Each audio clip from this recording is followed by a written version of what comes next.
Yeah, so my concern was then that if you're looking at something which is not authentic but which is functional,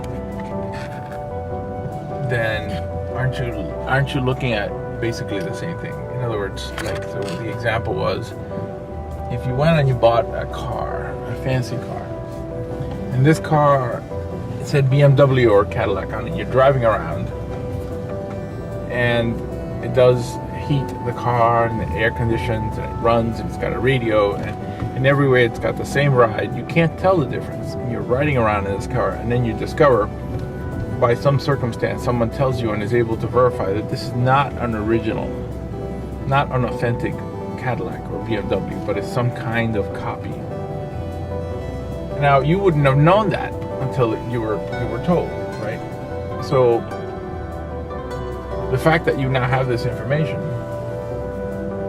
forces you to wonder how this impacts your own experience, because you didn't know until now that this car was like a fake car.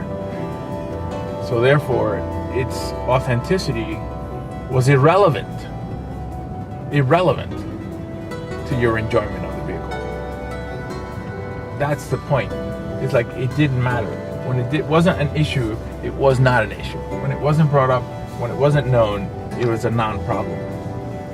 You drove this car and it felt just like the real thing. And then someone tells you this is fake.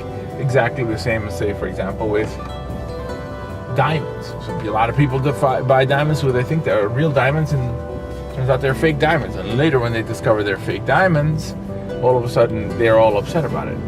Now, there's just something about this that really just blows me away, because you can't tell me that something in the state of the diamond changed when the consciousness came to you that you realized that the diamond was fake.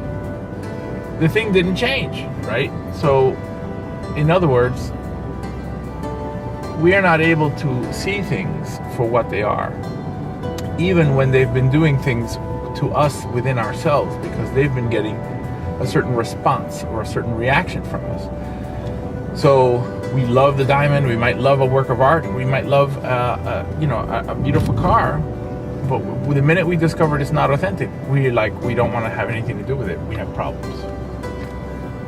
And so that issue of authenticity is not inside the work.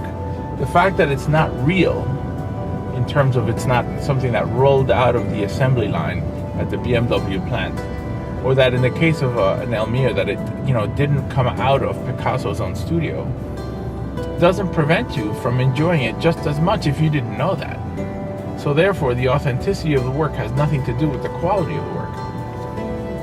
And if it doesn't have anything to do with the quality of the work, then it explains another thing, strangely, in the inverse, which is it explains why a lot of people in these art fairs and auctions have been buying the work of trendy artists, work that is weak, work that is poor, work that is, knowably valid and valuable now only because the name of the person is attached to it. And when the name of that person loses value, as it has with, say, Damien Hirst, then the work is somehow not as useful. And so once again, we're looking at something in which, in a way, it doesn't function in the same way, if it doesn't have the same authenticity, the same value. And I'm blown away by this. This, to me, is incredible information, I just think, because it's like it doesn't matter to us what anything is. It just doesn't matter what the inherent quality of a thing really is. It has to be, in some way,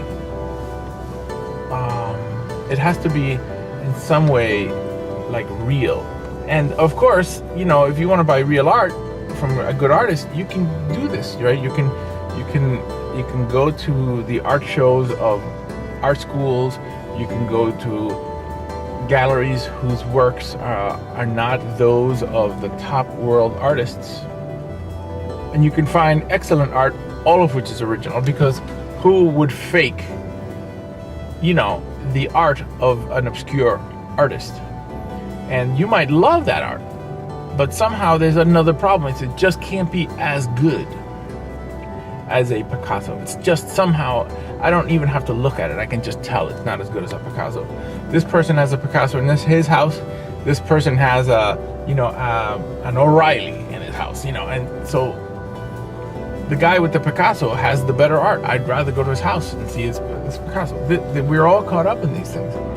So in a way, if we are reacting to work that is dictated by some psychological view that we have of it, then we're sort of acting in the same way as people did when they were in high school. They wanted to go with the pretty or the hunky guy, the pretty girl, etc., only because that's what the person looked like, and not necessarily because they had anything inherently different about them.